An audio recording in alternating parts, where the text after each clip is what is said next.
Alors maintenant, voyons comment on crée une instance EC2 déjà sur AWS de manière manuelle, pour bien comprendre comment on peut le faire avec Terraform.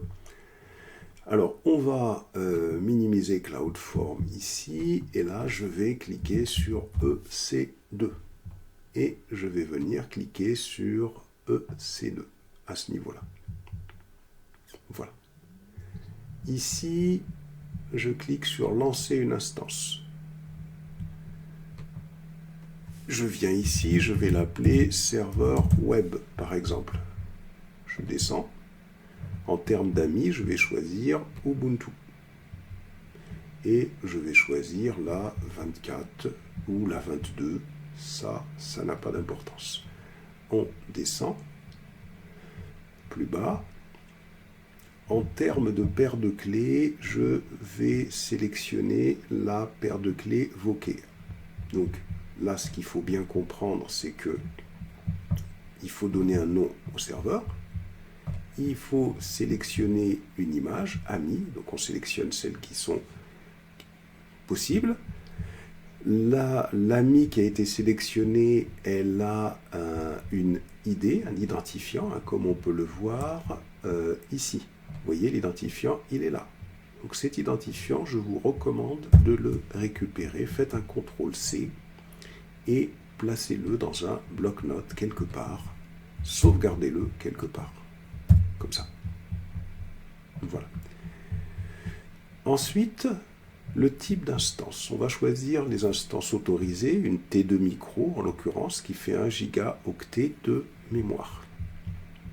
En termes de clé SSH, qui va permettre la connexion à distance, je sélectionne celle qui m'a été donnée par le Lab Learner. Et là, je ne peux pas créer une paire de clés dans ce type de laboratoire. Pour le groupe de sécurité, c'est tout simplement une sorte de pare-feu qui va autoriser les connexions sur des ports donnés. Comme je souhaite me connecter en SSH, je clique, je sélectionne autoriser le trafic SSH et je vais créer un groupe de sécurité. Ici, il me dit à partir d'où je veux me connecter. Alors, si je laisse 0.0.0.0/0, ça veut dire que je peux me connecter à partir de n'importe où, ça n'est pas sécurisé. Donc là, je vais sélectionner ici mon adresse IP. Ça, c'est mon adresse IP qui va me permettre de me connecter en SSH à cette machine qu'à partir de mon adresse IP.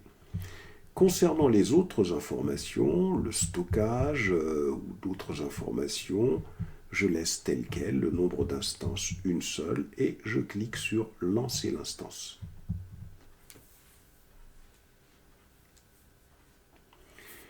Voilà, l'instance a été lancée. Allons la regarder. On va cliquer sur EC2, on va cliquer sur Instance. Et voilà, je supprime le petit message qui était apparu ici. Et là, voici le serveur web que j'ai créé qui est en cours d'exécution. Donc, pour comprendre comment je me connecte à ce type de serveur à distance, c'est très simple. Je clique sur serveur web ici. Et là, je peux cliquer sur se connecter à ce serveur web. Quand je clique sur client SSH, il me donne l'instruction, la façon dont je devrais procéder pour pouvoir m'y connecter. Je fais CTRL-C. Je reviens à l'endroit où je faisais des copies-coller et je vais aller coller cette syntaxe. Ensuite, une fois que j'ai fait ça, maintenant que j'ai la syntaxe pour me connecter à mon serveur, je vais revenir ici sur l'atelier pour étudiants. Dans l'atelier pour étudiants, je vais sur AWS Détails, ici. Et dans les détails, il va me donner le nom des clés SSH que je peux télécharger.